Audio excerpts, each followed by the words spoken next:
रामायण वास्तव में क्या है? रामायण में एक छोटा सा वृतांत है जिसे सुनकर आप रो देंगे। एक रात की बात है, माता कौशल्या जी को सोते में अपने महल की छत पर किसी के चलने की आहट सुनाई दी। नींद खुल गई। पूछा कौन है? मालूम पड़ा श्रुतकीर्ति जी हैं, सबसे छोटी बहू शत्रुघ्न जी की पत्नी। माता कौशल्या जी ने उन्हें नीचे बुलाया। श्रुतकीर्ति जी आईं, चरणों में प्रणाम कर खड़ी रह गईं। माता कौशल्या जी ने पूछा, श्रुति, इतनी रात को अकेली छत पर क्या कर रही हो बेटी? क्या नींद नहीं आ रही? शत्रुघ्न कहाँ है? श्रुतकीर्ति की आंखें भर आईं। माँ की छाती से चिपटी, गोद में सिमट गई। बोली, माँ, उन्हें देखे हुए तो 13 वर्ष हो गए। उफ! कौशल्या जी का हृदय कांप कर मानो लड़खड़ा गया। तुरंत आवाज लगाई। सेवक दौड़े आए। आधी रात को ही पालकी तैयार हुई। आज शत्रुघ्न जी की खोज होगी। माँ साथ चली। आपको मालूम है शत्रुघ्न जी कहाँ मिले? नगरी अयोध्या जी के जिस दरवाजे के बाहर भरत जी नंदीग्राम में तपस्वी होकर रहते हैं, उसी दरवाजे के भीतर एक पत्थर की शिला है। उसी शिला पर अपनी बाह का तकिया बनाकर लेटे मिले। माँ उनके सिरहाने बैठ गईं। बालों में हाथ फिराया तो शत्रुघ्न जी ने आंखें खोली। देखा तो सामने माँ। उठे, चरणों में गिरे। माँ, आपने क्यों कष्ट किया? मुझे बुलवा लिया होता। माँ ने कहा, शत्रुघ्न यहाँ क्यों? शत्रुघ्न जी की रुलाई फूट पड़ी। बोले, माँ, भैया राम जी पिताजी की आज्ञा से वन चले गए।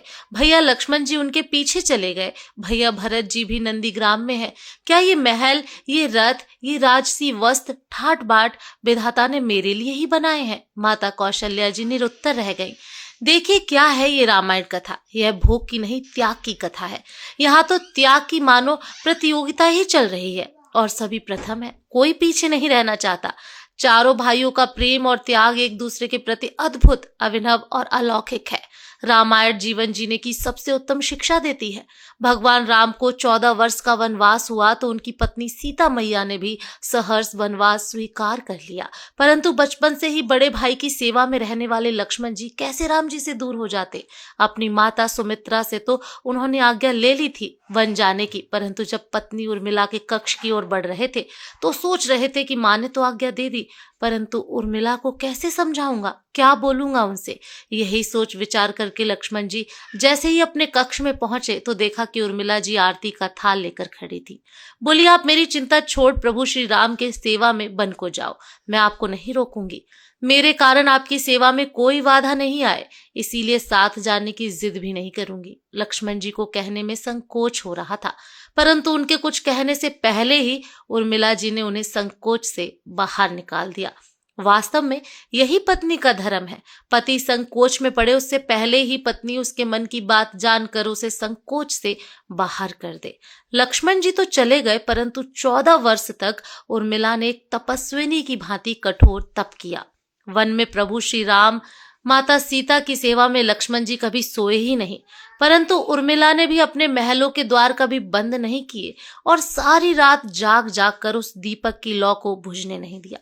मेघनाथ से युद्ध करते हुए जब लक्ष्मण जी को शक्ति लग जाती है और हनुमान जी उनके लिए संजीवनी पर्वत लेकर लौट रहे थे, तो बीच रास्ते में जब हनुमान जी अयोध्या के ऊपर से गुजर रहे थे तो भरत जी ने उन्हें राक्षस समझकर वाण मारते हैं और हनुमान जी गिर जाते हैं। तब हनुमान जी भरत जी को सारा वृतांत सुनाते हैं कि सीता जी को रावण अपहरण कर ले गया। युद्ध में लक्ष्मण जी मूर्छित हो गए हैं।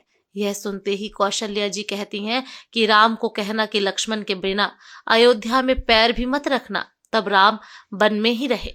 लक्ष्मण की माताजी सुमित्रा कहती हैं कि राम से कहना कि कोई बात नहीं, अभी शत्रुघ्न है मेरे पास, मैं उसे वहां भिजवा दूंगी। मेरे दोनों पुत्र राम की सेवा के लिए ही जन्मे हैं।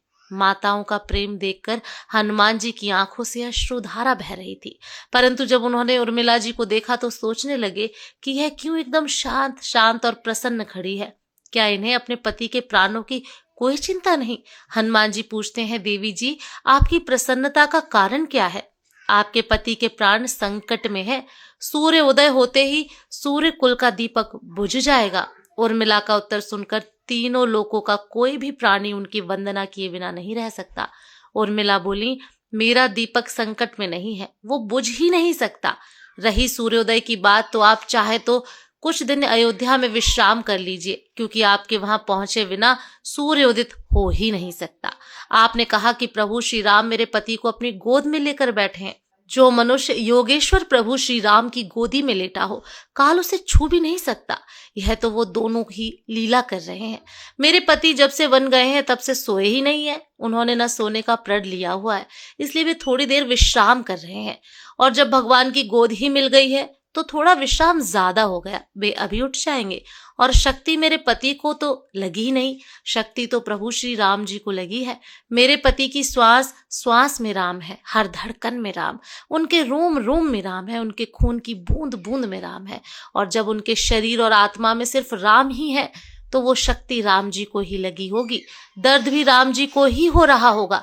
इसीलिए हनुमान जी आप निश्चिंत होकर जाएं, सूर्य उदित नहीं होगा। राम राज्य की नींव राजा जनक जी की बेटियां ही थीं, कभी सीता तो कभी उर्मिला। भगवान राम ने तो केवल राम राज्य का कलश स्थापित किया था, परंतु वास्तव में राम राज्य इन सबके प्रेम, त्याग, समर्पण और बलिदान से ही आया।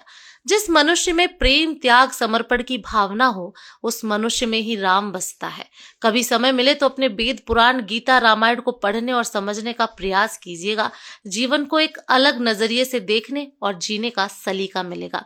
लक्ष्मण सा भाई हो, कौशल्या माई हो, स्वामी तुम जैसा मेरा रघुराई हो। नगरी हो अयोध्या सी, रघुकुल सा घराना हो, चरण हो राघव के जहां मेरा ठिकाना हो त्याग भरत जैसा, सीता सी नारी हो, लव कुश के जैसी संतान हमारी हो। श्रद्धा हो श्रवण जैसी, सवरी सी भक्ति हो, हनुमंत के जैसी निष्ठा, समर्पण और शक्ति हो। ये रामायण है पुण्य कथा श्री राम की। जय जय श्री राम।